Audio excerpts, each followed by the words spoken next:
Captain Jake Morrison stood at the observation deck of the diplomatic vessel Aurora, watching the massive space station grow larger on the view screen. Meridian Point looked like a giant metal flower floating in the darkness of space, its arms stretching out in all directions. Ships from dozens of different worlds docked at its ports, their designs strange and alien to human eyes. "Still can't believe we're actually doing this," said communications specialist Maya Johnson, joining him at the window. Her voice carried a mix of excitement and nervousness that Jake understood completely. 3 months ago, humanity had been alone in the universe. Now they were about to meet the most feared species in the galaxy. "Neither can I," Jake admitted, adjusting his dress uniform one more time. "But here we are." The past 3 months had been a whirlwind for Earth. First contact with the Rigelian Trade Federation had opened doors humanity never knew existed. Within weeks, they learned about the vast galactic community, the ancient trade routes, and the complex politics that governed thousands of worlds. They also learned about the Veltar Empire. Every species they met spoke of the Veltar in hushed, frightened tones. The insectoid Rigelians would click their mandibles nervously when mentioning them. The peaceful Centaurian telepaths would go silent, their large eyes filled with remembered terror. Even the warrior clans of Vega Prime, who feared nothing in battle, would change the subject when the Veltar came up in conversation. The Veltar ruled through fear itself. They could reach into minds and plant pure terror there, paralyzing their enemies without firing a shot. No species had ever resisted them. No world had ever stood against them for more than a few hours. "Captain," came a voice from behind them. Ambassador Lisa Crawford approached, her tablet in hand and her expression serious. "We need to go over the protocols one more time." Lisa was Earth's top expert on alien psychology, though she admitted that was not saying much since they had only known aliens existed for 3 months. She was young for an ambassador, barely 35, but her work with human trauma victims had given her insights into how minds dealt with fear and stress. "The other species representatives will be watching from protected chambers," she continued. "They use some kind of mental shielding technology to block the Veltar's abilities. We won't have that protection." "Because we want to prove we don't need it," Jake said. "Because we want to prove humans are different," Lisa corrected. "There's a big difference between those two things." Chief Security Officer Ryan Parker joined their group, his hand resting casually on his sidearm. He was a tall, broad-shouldered man who had served in 3 different Earth conflicts before joining the diplomatic corps. His presence was reassuring, even though they all knew his weapon would be useless against an enemy that attacked the mind itself. "The station commander just sent word," Ryan reported. "High Inquisitor Zethkai has arrived. The meeting will begin in 1 hour." Jake nodded. Zethkai was the Veltar's most successful interrogator, the one they sent when they wanted absolute submission. He had broken the will of entire species without ever raising his voice. His record was perfect. No being had ever resisted his mental assault. "Remember," Lisa said, looking at each of them in turn, "what we've practiced. Don't fight the fear. Acknowledge it. Feel it fully, but don't let it control your actions. Fear is information, not a command." This had become their motto during training. Earth psychologists had worked around the clock to prepare them for this moment. They studied every account of Veltar encounters, analyzed the common patterns, and developed strategies based on humanity's long history of dealing with fear. The docking bay of Meridian Point was enormous, big enough to hold the entire Aurora, with room to spare. Alien workers moved cargo containers with graceful efficiency, their movements smooth and practiced. The air smelled strange, full of scents Jake couldn't identify, but that somehow reminded him of ozone and copper. Station. Commander Velthon met them at the airlock. He was a Rigelian, his insectoid features making it hard for humans to read his emotions. But his body language suggested extreme nervousness. His forearms moved in rapid, jerky motions as he spoke. "Honored humans, I must once again advise against this meeting. The Veltar have never failed to break a species' will. Many who have witnessed their power have never fully recovered. We appreciate your concern, Commander," Jake replied formally. "But humanity's government has made its decision. We will meet with High Inquisitor Zethkai as planned. The walk through the station's corridors felt like a march to execution. Alien beings pressed against the walls as they passed, their various eyes following the human delegation with mixtures of curiosity and pity. Some made gestures that the humans had learned were protective charms in their cultures, warding off evil. The meeting chamber was unlike anything on Earth. The walls were made of some kind of crystal that seemed to pulse with its own inner light. The ceiling stretched high above them, disappearing into shadows that moved despite having no source. The floor was perfectly smooth and reflected their images like black water. The crystal amplifies psychic energy, Lisa whispered, running her hand along the wall. It's designed to make the Veltar's abilities stronger. Of course it is, Ryan muttered, his eyes scanning for threats that wouldn't show up on any sensor. Maya set up her recording equipment in the center of the room. Whatever happens, Earth needs to see this, she said. People deserve to know what we're facing out here. Above them, observation windows looked down into the chamber. Jake could see the shapes of various alien species watching from behind what looked like thick glass. Their safe, protected viewing area seemed very far away from the humans standing, exposed on the crystal floor. A door opened at the far end of the chamber and silence fell over everything. The sound of footsteps echoed through the crystal walls, each step perfectly measured and deliberate. The very air seemed to grow colder. High Inquisitor Zethkai entered the chamber. He was tall, even taller than Ryan, but painfully thin. His skin was pale gray, almost translucent, and veins showed darkly beneath its surface. His face was angular and sharp, with large black eyes that seemed to swallow light rather than reflect it. He wore robes that flowed around him like liquid, shadow, but it was not his appearance that made the humans' hearts race. It was the feeling that came with him, a presence that pressed against their minds like cold fingers. Even before he began his assault, the very air around him felt thick with dread. So, Zethkai spoke, his voice like autumn wind through dead leaves. These are the humans, the species that believes it can stand where all others have fallen.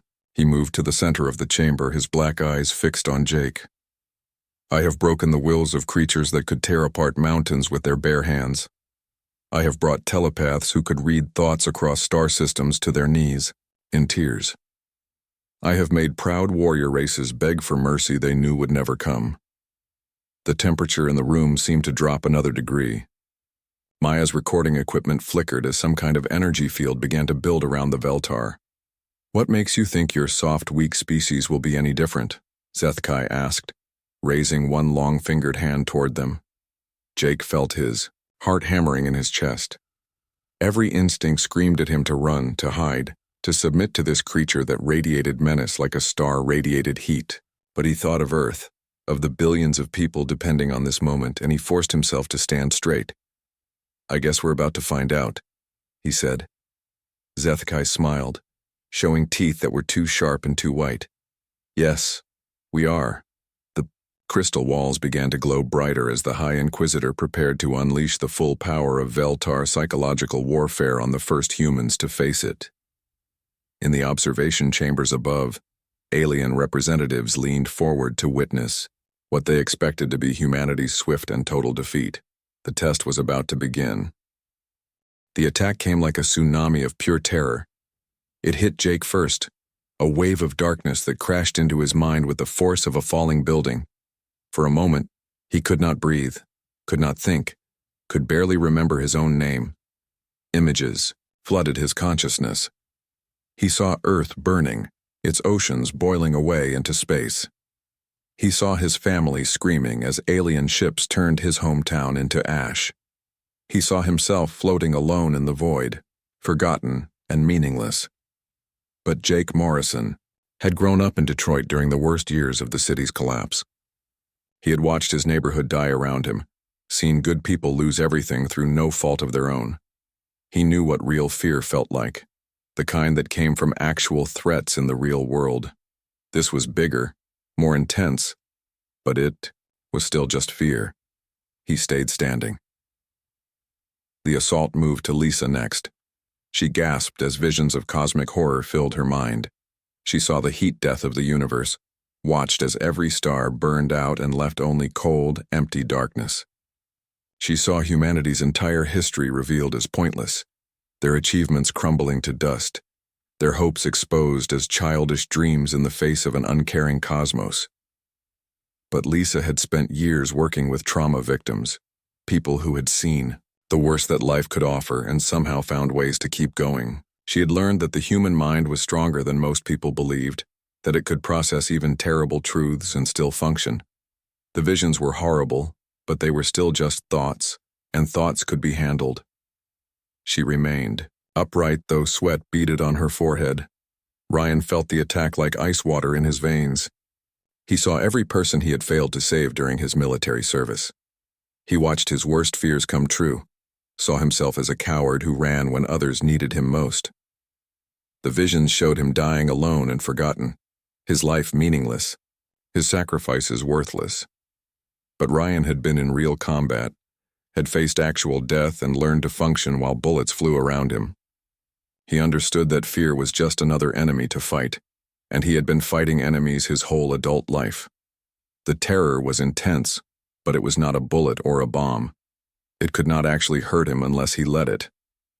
He kept his hand steady, on his weapon though his knuckles went white.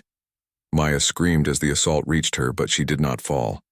The visions showed her humanity cut off from the galaxy forever, branded as failures and left to die on their single small world. She saw herself as the one who recorded their defeat, the person who brought back proof of human weakness to a species that desperately needed strength. But Maya had grown up with 5 older brothers, who had tormented her mercilessly until she learned to laugh at their attempts to scare her. She had covered 3 wars as a journalist, had seen death and destruction up close and learned to keep working even when everything around her fell apart. The fear was real and powerful, but her job was to record what happened, and she would do her job no matter what she felt. She kept her camera running. Above them in the observation chambers, alien representatives watched in amazement. They had seen dozens of species face the Veltar's psychological assault. Every single one had collapsed within seconds, their members falling to the ground in terror or madness. But the humans were still standing. Commander Velthon's 4 arms trembled as he watched. "Impossible," he whispered in his clicking language. "How are they still conscious?" Zethkai's black eyes widened slightly. In all his centuries of breaking other species, he had never encountered resistance like this. The humans were clearly affected by his attack. He could see their fear, could smell it in the air like ozone after lightning. But they were not falling. They were not begging. They were not even trying to run. He increased the power of his assault. The crystal walls began to pulse brighter as more psychic energy flowed through them. The second wave hit the humans like a physical blow. Jake staggered, but caught himself. Lisa's knees buckled, but she stayed upright. Ryan's jaw clenched so hard it looked like it might break. Maya's camera shook in her hands, but kept recording. The visions became more personal, more targeted. Zethkai reached deeper into their minds, finding their individual fears and turning them into weapons. Jake saw his childhood home invaded by creatures from nightmares, his mother calling his name as she was dragged away into darkness. He felt the weight of command, the knowledge that his decisions had led good people to their deaths. He experienced the crushing loneliness of command, the isolation that came with being responsible for others when no one was responsible for him. Fear was real and terrible, but Jake had learned long ago that being afraid was not the same as being helpless. Every human leader in history had faced impossible odds and crushing responsibility. Every person who had ever achieved anything meaningful had done it while scared. Fear was not a stop sign. It was just part of the journey. He straightened his shoulders and looked directly at Zethkai. Lisa found herself reliving every patient she had failed to help, every person whose trauma had been too deep for her skills to reach. She saw herself as a fraud, a woman playing at understanding pain when she had no real answers to offer. The universe showed her its infinite cruelty, the countless ways that consciousness could suffer. But Lisa had spent her career learning that people could survive almost anything if they had the right tools and support. She had seen humans recover from horrors that should have broken them completely. The mind was not as fragile as people believed. It could bend without breaking, could find meaning even in meaningless suffering. She took a step forward instead. Back, Ryan experienced every close call from his military service, every moment when death had missed him by inches. He felt the survivor's guilt, the question of why he had lived when better people had died. The vision showed him a universe where violence was the only truth, where strength was meaningless because something stronger always existed. But Ryan knew that courage was not the absence of fear. Every soldier learned that lesson or died quickly. Courage was doing what needed to be done while scared out of your mind. The universe might be violent and unfair, but that just meant good people had to stand up and fight harder. He moved protectively, closer to his teammates. Maya saw herself as a failure, a person whose words could never capture the real truth of what she witnessed. She experienced the futility of communication, the way language failed when faced with experiences too large for human understanding. The cosmos showed her its vast indifference to human stories and human suffering, but Maya had learned that stories mattered precisely because the universe did not care about them. Someone had to bear witness, someone had to remember, someone had to keep the record of what happened when small creatures faced impossible odds. She adjusted her camera angle to get a better shot. In the observation chambers, several alien species began talking at once in their various languages. The sounds of clicking, chirping, and harmonized tones filled the air as they tried to make sense of what they were seeing. "They should have collapsed by now," said a representative of the Centaurian, telepaths, his large eyes wide with disbelief. "The Veltar's power is absolute, no mind can resist it. Yet they stand," observed a warrior from Vega Prime, his scarred features showing something that might have been respect. How is this possible? Zethkai himself was beginning to feel something he had not experienced in centuries. Not fear, not yet, but uncertainty. These humans were unlike anything he had encountered. They felt the terror he projected, he could sense that clearly, but they processed it differently than other species. Instead of being paralyzed by fear, they seemed to be using it as information. He prepared for a third assault, gathering power from the crystal chamber around him. The walls began to glow so brightly that some of the alien observers had to shield their eyes. Energy crackled through the air like invisible lightning. But before he could unleash this new attack, Jake Morrison did something that stunned everyone. In the chamber, he started to laugh, not the mad laughter of a broken mind, but genuine amusement. It started as a chuckle and grew into full laughter that echoed off the crystal walls. The sound was so unexpected, so completely wrong for the situation, that it cut through the tension like a blade. "You find terror amusing, human?" Zethkai asked, his voice carrying a note of confusion for the first time. Jake wiped tears from his eyes, still chuckling. "I'm sorry, it's just..." He looked around at his teammates who were staring at him like he had lost his mind. "This is exactly what Earth prepared us for. They told us we'd face cosmic horror and existential dread. We've been dealing with that stuff since we were kids." Lisa suddenly understood what Jake was realizing. The fear was real and powerful, but it was not new. Humans had been grappling with meaninglessness and mortality for thousands of years. They had built entire philosophies around the concept of facing an uncaring universe. "We know the universe doesn't care about us," she said, addressing Zethkai directly. "We figured that out when we first looked at the stars and realized how small we were. We've been having this conversation with the void for our entire existence. As a species." The High Inquisitor's perfect confidence wavered for the first time in centuries. These creatures were not resisting his power. They were acknowledging it and choosing to function anyway.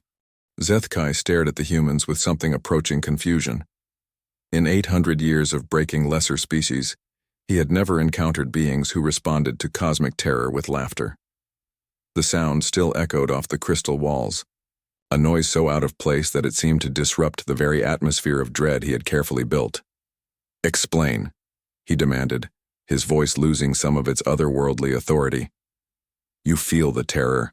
I can sense it in your minds. Yet you mock it." "How?" Lisa stepped forward, her scientific curiosity overriding the lingering effects of the fear assault. This was the moment she had trained for, the chance to bridge two completely different ways of understanding fear itself. "We're not mocking it," she said carefully. "We're recognizing it. There's a difference." The High Inquisitor's black eyes narrowed. "All species recognize fear. It is the most basic response to threat. What makes you different?" "We learn to live with it," Jake answered, his earlier amusement settling into something more serious. "Fear isn't our master, it's our companion." Above them in the observation chambers, alien representatives leaned forward to catch every word. This conversation had never happened before in galactic history. No species had ever been able to discuss philosophy while under active psychological assault from a Veltar High Inquisitor. Lisa moved closer to the center of the chamber, her mind racing through decades of psychological research. "Tell me, High Inquisitor, what happens to a species after you break them? After they submit to the Empire?" "They serve," Zethkai replied automatically. "They follow orders. They cause no trouble." "But do they grow? Do they explore? Do they create?" The question seemed to puzzle him. Why would they need to do such things? They have order. They have purpose within the Empire. "That's exactly the problem," Lisa said, excitement creeping into her voice despite the lingering psychic pressure. "You've been breaking species that never learned to handle fear properly. You've been conquering children." Ryan stepped up beside her, his military training helping him understand the tactical implications. "On Earth, we don't shelter our kids from being scared. We teach them that fear is normal, that everyone feels it, and that the brave thing is to do what's right anyway." Maya continued recording, recognizing that this moment was historic. "We tell stories about fear," she added. "Horror stories, war, stories about facing impossible odds. We practice being afraid." Zethkai's confusion deepened. "You deliberately frighten yourselves?" "All the time." Jake laughed again, but softer now. "We make movies about monsters. We read books about cosmic horror. We tell ghost stories around campfires.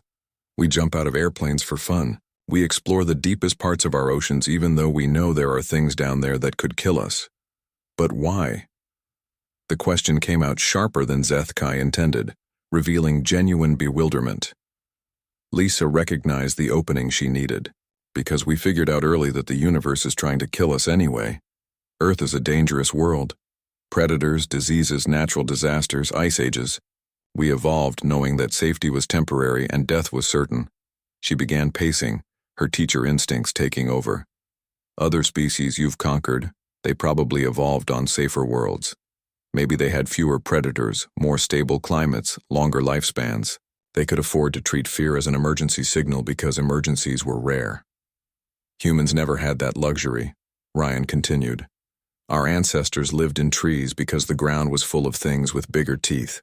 We invented fire because the dark was full of things that wanted to eat us. We built weapons because everything else was stronger than we were.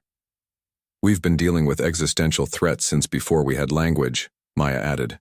"We know the universe doesn't care about us because we've been watching it try to kill us for millions of years." The alien observers were silent now, hanging on every word. Many of them were from the peaceful species Lisa had described, worlds where fear was rare and safety was the norm. They had never considered that their very security might have made them vulnerable to psychological warfare. Zethkai felt something stirring in his mind that he didn't recognize. For centuries, he had been the absolute master of every encounter, the one who asked questions while others begged for mercy.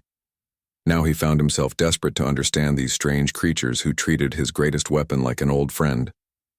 "Show me," he said suddenly. "Show me how you live with such terror." Lisa exchanged glances with Jake.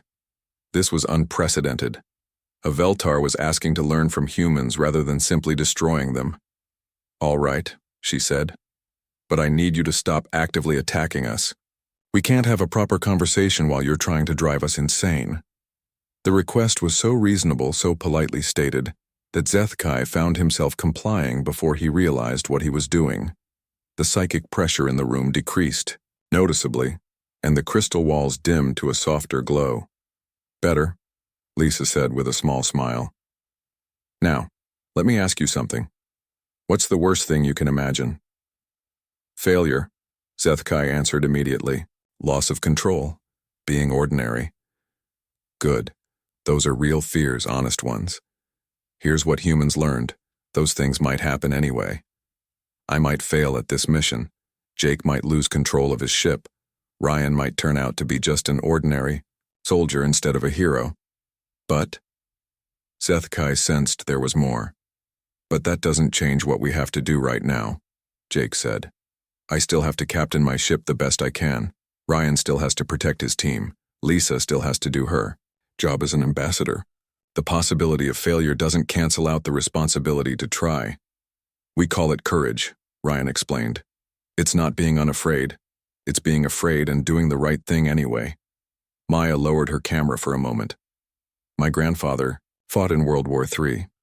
He used to tell me that the bravest soldiers weren't the ones who felt no fear. They were the ones who were terrified but kept fighting because their friends needed them." "Your species fights wars among yourselves?" Zethkai asked, surprised. "We fight wars. We survive plagues. We live through disasters that kill millions," Jake said.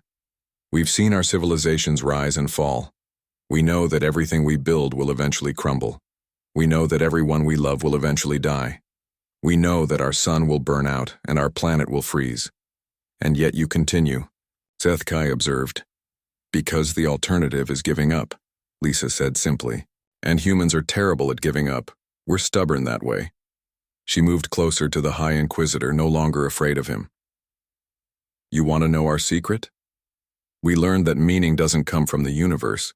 The universe is neutral. It doesn't care if we succeed or fail, live or die, find happiness or suffer forever. Then where does meaning come from?" "From us," all four humans said at almost the same time. Lisa continued alone. "We make our own meaning. We decide what matters. We choose to care about each other even though the cosmos doesn't care about any of us. We create purpose in a purposeless universe.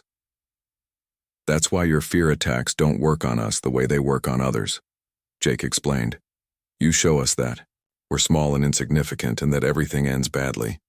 We already knew that. We accepted it a long time ago. It's not news to us. What you're really showing us," Ryan added, "is the same stuff we see in our horror movies. It's scary, sure, but it's also familiar. We've been staring into the abyss since we first looked up at the night sky and realized how alone we were." Maya raised her camera again. "And when we stared into the abyss, we decided to wave at it. Some of us even decided to jump in and see what was down there." Zethkai stood silent for a long moment, processing concepts that challenged everything he thought he knew about consciousness and fear. Around him, the crystal chamber seemed less oppressive, its light more natural than supernatural. "You are saying," he said slowly, "that your species has made peace with cosmic horror." "Not peace, exactly," Lisa corrected. "More like a working relationship. We know it's there. We know it's real. We know it will probably win in the end. But we also know that the end hasn't happened yet, and until it does, we have work to do." "Work like what?" "Like exploring the galaxy," Jake said with a grin. "Like making friends with alien species. Like having conversations with beings who can project pure terror into our minds and finding out they're not so different from us after all." For the first time in 8 centuries, High Inquisitor Zethkai felt something he had never experienced before. It started small, just a flutter in his chest, but it grew stronger with each passing moment. It was fear, not the fear he projected into others, but real fear of his own. Fear that everything he believed about strength and weakness might be wrong. Fear that his entire civilization might be built on a foundation of misunderstanding. Fear that these strange, laughing humans might be about to change everything.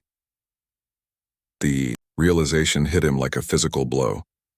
For the first time since he had gained his powers, Zethkai understood what it felt like to be on the receiving end of terror, and he had no idea how to handle it. The fear hit Zethkai like ice water in his veins, and he staggered backward. For 800 years he had been the one who caused terror, never the one who felt it. The sensation was alien and overwhelming, a cold panic that seemed to eat at his thoughts from the inside. His hands shook as he tried to regain control, but the fear only grew stronger. What if these humans were right? What if the entire Veltar Empire was built on a lie? What if strength didn't come from inspiring terror, but from overcoming it? The crystal walls flickered as his concentration broke. Above in the observation chamber's alien representatives noticed the change immediately. The oppressive atmosphere that always surrounded a Veltar was lifting, replaced by something they had never felt before. Uncertainty. "High Inquisitor," Lisa said gently, recognizing the signs of someone experiencing panic for the first time. "You're feeling fear right now, aren't you?" Zethkai's black eyes darted around the chamber like a trapped animal looking for escape. This is not possible. I am Veltar. We do not feel fear. We are fear." "Everyone feels fear," Jake said, his voice calm and steady. "Even us. Even now. The difference is we know what to do with it." "What do you do with it?" The question came out as barely a whisper. Ryan stepped forward slowly, the way he would approach a wounded soldier. "First you breathe. Deep breaths. Fear makes you forget to breathe properly." Zethkai found himself following the instruction, without thinking about it. The deep breaths helped a little, enough for him to stop shaking. "Good," Maya said encouragingly. "Now you acknowledge it. Say it out loud. I'm afraid." "I am." Zethkai's voice caught. The words felt impossible, like admitting to a fundamental weakness. "I am afraid." "How does that feel?" Lisa asked with genuine curiosity. "Terrible. Overwhelming. Like drowning in darkness." "Yes," all four humans said together.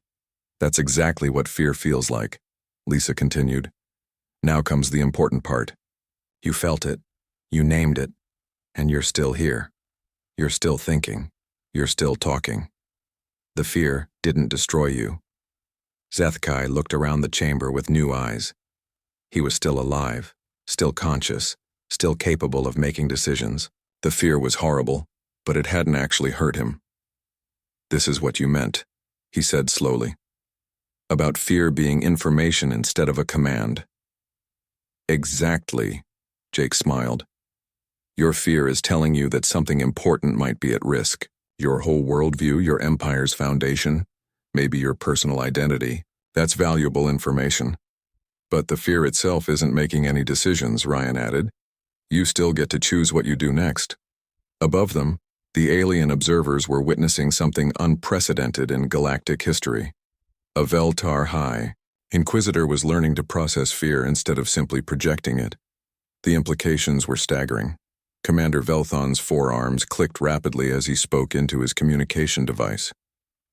"Alert the council, alert everyone. The humans have done something to Zethkai. They've made him afraid." But the other alien representatives were beginning to understand that this wasn't an attack. This was education. The humans weren't trying to harm the High Inquisitor. They were trying to help him. "High Inquisitor," came a voice through the chamber's communication system. It was another Veltar, speaking in their own language of whispers and shadows. "Report your status immediately." Zethkai looked up at the speakers, then at the humans around him. For the first time in his long life, he had a choice to make while feeling genuine fear. The old him would have responded with automatic authority, would have demanded reinforcements to destroy these troublesome creatures. But the fear was giving him new information. It was telling him that everything he had believed might be wrong. And if he was wrong about fear, what else might he be wrong about? "I am learning," he said into the communication device. The silence that followed was profound. Across the Veltar Empire, those words created the first crack in a foundation that had seemed unshakable for millennia. "Learning what?" the voice demanded. Zethkai looked at Lisa, who nodded encouragingly. "Learning that fear does not have to mean defeat." The communication device went silent. Somewhere in the depths of space, Emergency meetings were beginning. The news that a High Inquisitor had admitted to learning from humans instead of breaking them would reach the highest levels of the Empire within hours. "You realize what you've just done," Maya said quietly, still recording. "You've probably started a revolution, have I?" Zethkai asked. The fear was still there, but it was becoming more manageable. He could think around it now, could function despite it. "Think about it," Jake said. "Every species you've conquered believed that fear meant automatic submission because that's how they experienced it. But now you've felt fear and not submitted. What does that tell you about your previous victims?" The realization hit Zethkai like a physical blow. They could have resisted. If they had known how to process the fear instead of being paralyzed by it, they could have resisted. "Maybe," Lisa said carefully. "It would have taken time to learn and training and support from their communities. But yes, potentially they could have learned to handle fear the way humans do. Which means," Ryan continued the thought, "that your empire isn't built on natural superiority. It's built on a psychological technique that only works on species who never learned to cope with terror." Zethkai felt the fear spike again, but this time he wrote it out instead of being overwhelmed by it. The technique the humans had taught him actually worked. The fear was information. His entire civilization might be founded on a misunderstanding. "There's more," Maya said gently. "What do you think is happening right now in the Veltar Empire? How are your people reacting to the news that a High Inquisitor has admitted to learning from humans?" Zethkai closed his black eyes and reached out with his psychic abilities, not to project fear, but to sense the emotions of his own kind across the galaxy. What he found made him gasp. Terror. Pure, undiluted terror spreading through the Veltar hierarchy like wildfire. For the first time in their history, they were the ones feeling afraid instead of causing it. "They don't know how to handle it," he whispered. "My people are experiencing fear and they have no tools to process it. They never learned because they never needed to." "That's the irony," Lisa observed. "The Veltar became masters of fear, but never students of it. You learn to weaponize terror, but not to overcome it." Jake looked around the chamber, realizing the magnitude of what was happening. "Your empire is probably in chaos right now. Your people are feeling something they don't understand, and they have no cultural mechanisms for dealing with it. While humans," Ryan added, "have been developing those mechanisms for thousands of years. Every human child learns nursery rhymes about monsters. Every human culture has stories about heroes who face impossible odds. We've been training for this our whole species' existence." The communication device crackled back to life. This time the voice was different, higher in pitch and speaking faster. "High Inquisitor Zethkai, you are ordered to return to the Empire immediately. Your mission is terminated." "They're scared," Maya observed. "You can hear it in their voice." Zethkai looked at the communication device, then at the humans who had just given him the most valuable lesson of his very long life. Another choice presented itself. Another moment where he could decide what to do with the fear he was feeling. "No," he said into the device. The silence stretched for nearly a minute before the voice returned, now openly panicked. "What did you say?" "I said no. I am not returning. I am continuing to learn from the humans. You are not authorized to make that decision." "I am authorizing myself," Zethkai replied, "and I suggest you start learning too, because the old ways are not working anymore." He turned off the communication device and looked at the 4 humans standing around him. "What happens now?" "Now," Lisa said with a smile, "you get to find out what it feels like to make decisions based on curiosity instead of certainty. It's scary, but it's also exciting. And you'll help me?" "If you want us to," Jake said. "But you should know that learning to live with fear is a lifelong process. Humans have been working on it for millennia, and we're still figuring it out." Above them, in the observation chambers, representatives from dozens of alien species were having rapid conversations in their various languages. Word was spreading through the galaxy at light speed. The invincible Veltar Empire was showing cracks, and it was humans who had found the weak point. But it wasn't a weak point at all, Zethkai realized. It was a strength they had never developed. The humans hadn't attacked the Veltar with superior firepower or advanced technology. They had simply demonstrated a better way to be afraid. As he stood in the crystal chamber, surrounded by aliens who were all staring at him with new eyes, Zethkai felt something he had never experienced before. Hope. Terrifying, uncertain, wonderful. Hope that maybe there was a better way to exist in a universe full of things to fear. "Teach me," he said to the humans. "Teach me everything." 6 months later, Jake Morrison stood on the observation deck of Meridian Point, watching ships from across the galaxy dock at the station's expanded ports. The view had changed dramatically since that first meeting with Zethkai. Where once, alien vessels had moved with nervous efficiency, now they traveled with something that looked almost like confidence. "Still hard to believe sometimes," Maya said, joining him at the window. She carried a tablet filled with interview requests from species across the galaxy, all wanting to hear the human perspective on fear management. "Which part?" Jake asked. "The fact that we accidentally started a galactic revolution, or the fact that it's actually working?" Through the station's corridors, they could hear the sounds of what had become known as courage training sessions. Alien species that had lived under Veltar rule for centuries were learning the same techniques the humans had taught Zethkai. The process was slow and often difficult, but it was happening. Lisa emerged from one of the training rooms looking tired but satisfied. She had become the galaxy's first professor of applied fear psychology, a field that hadn't existed before humans arrived.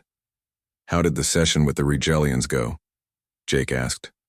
"Better than expected," she replied, wiping sweat from her forehead. "Commander Velthon actually managed to tell a scary story without having a panic attack. His clicking was only moderately frantic."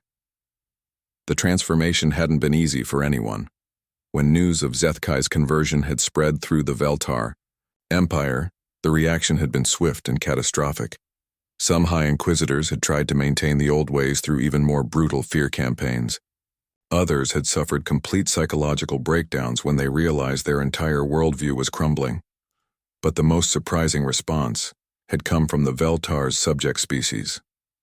Across the galaxy, worlds that had been conquered centuries ago began to resist, not with weapons or technology, but with the simple refusal to be paralyzed by fear. The technique spread like wildfire, taught in whispered conversations and secret meetings. "Any word from the Veltar homeworld?" Ryan asked, approaching the group. He now wore the insignia of a galactic security advisor, a position that hadn't existed before humans proved that the galaxy's greatest threat could be reasoned with instead of destroyed. "Zethkai sent another message this morning," Lisa replied. "The Civil War is still ongoing, but more High Inquisitors are switching sides every day. Apparently the ones who learn to process their own fear make much better leaders than the ones who only know how to project it." The Veltar Empire was tearing itself apart, but not in the way anyone had expected. Instead of violent conquest, it was experiencing what historians were already calling the Great Awakening. Veltar, who learned to handle fear, discovered that they were much more than weapons of terror. They had artistic abilities, scientific minds, and diplomatic skills that had been suppressed for millennia. "The irony is beautiful," Maya observed, making notes for her next article. "The species that conquered the galaxy through fear is being saved by learning not to be afraid." "Speaking of which," Jake said, checking his chronometer, "we should head to the main conference room. The council session starts in 10 minutes. The Galactic Council had been reformed 3 times since the humans' arrival. The old structure, based on submission to Veltar authority, had collapsed within weeks. The new system was still being figured out, but it was built on principles that humans found familiar: representation, negotiation, and the radical idea that fear of conflict was less important than fairness. The main conference room was packed, with representatives from hundreds of worlds. Species that had barely been allowed to speak under Veltar rule now debated policy with passion and intelligence. The noise level was incredible, a cacophony of different languages and communication methods that would have given the old empire nightmares. Zethkai sat at the human delegation's table, a sight that still surprised many observers. The former, High Inquisitor, had become humanity's most valuable ally, and their most eager student. His transformation from terror weapon to philosopher had inspired countless others to question their own assumptions about strength and weakness. "The motion before us today," announced the current council speaker, a Centaurian telepath named Kelioth, "concerns the establishment of fear management education programs for species requesting liberation from Veltar conditioning." A representative from Vega Prime stood up. "The warrior clans support this motion, but we have concerns about implementation. Our people have been trained to see fear as weakness for generations. Unlearning that conditioning will take time." "Time we have," Zethkai said, rising to address the council. His voice no longer carried the otherworldly menace of a High Inquisitor. Instead, it sounded almost human in its warmth and uncertainty. "The humans taught me that learning to live with fear is not a destination but a journey. Every day I practice the techniques they showed me. Every day I discover new things about myself that were hidden beneath centuries of artificial certainty." A Rigelian delegate clicked nervously. "But what if we make mistakes? What if we choose wrongly because we are afraid?" Lisa stood to answer. "Then you'll make mistakes. Humans make them all the time. The key is learning from them instead of being paralyzed by the possibility of making them." "Fear of failure is still fear," Jake added. "And like all fear, it's information, not a command. The information it gives you is that something matters to you. That's valuable to know." The debate continued for hours, as it did most days. The galaxy was learning democracy, and democracy was messy and loud and often frustrating. But it was also alive in a way that the old empire had never been. During a break in the proceedings, Zethkai approached the human delegation. "I received another message from the homeworld today. 3 more High Inquisitors have requested teacher training. They want to learn how to help others process fear instead of causing it." "That's wonderful," Lisa said. "How are you feeling about going back to train them?" Zethkai paused, considering the question with the careful honesty he had learned from humans. "Terrified, excited, uncertain, hopeful, all at the same time." "Sounds about right," Ryan laughed. "That's what humans call a normal Tuesday." "I still don't understand how your species functions with so much emotional complexity," Zethkai admitted. "Every day brings new fears, new uncertainties, new possibilities for failure." "That's exactly why we function," Maya explained, recording his words for posterity. "The complexity keeps us flexible.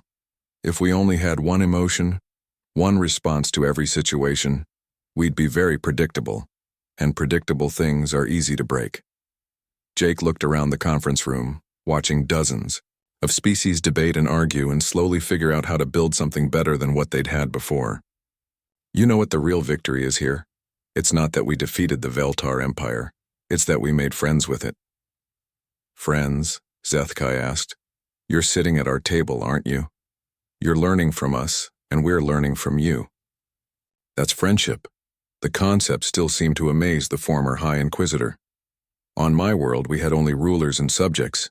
The idea that beings could choose to help each other without coercion was foreign." "Most human relationships are voluntary," Lisa explained. "We choose our friends, we choose our partners, we choose who we trust and who we follow. Fear sometimes influences those choices, but it doesn't make them for us." When the council session resumed, the motion passed by an overwhelming majority. Across the galaxy, former Veltar subject worlds would receive support in developing their own courage training programs. It would be expensive, time-consuming, and difficult. Many attempts would fail. Some species would choose to return to the safety of submission rather than face the uncertainty of freedom. But others would succeed. They would learn to live with fear instead of being controlled by it. They would make their own mistakes and their own discoveries. They would build new kinds of societies based on choice rather than terror. As the session ended and delegates began filing out, Zethkai turned to Jake with a question that had been troubling him. "Why aren't you afraid, human?" he asked. "You've destabilized an empire that had lasted for millennia. You've started changes that could lead anywhere. Aren't you worried about what you've unleashed?" Jake considered the question seriously. It was the same one that had started this whole adventure, but now it meant something different. "We are afraid," he said finally. "We're terrified that we might have made things worse. We're scared that some species won't be able to handle freedom. We're worried that the galaxy might descend into chaos and violence." "Then why do you continue?" Jake smiled, and in that smile was everything that made humanity unique in the galaxy. "Because being afraid of the future is not the same as being hopeless about it. We're scared, but we're also curious to see what happens next. And that curiosity is stronger than our fear." "Besides," Maya added, packing up her recording equipment, "if we mess up, we'll figure out how to fix it. That's what humans do." "Even if you can't fix it?" "Then we'll live with the consequences and try to do better next time," Ryan said. "Fear teaches us to be careful, but it doesn't teach us to give up." Lisa gathered her notes, already thinking about the next training session.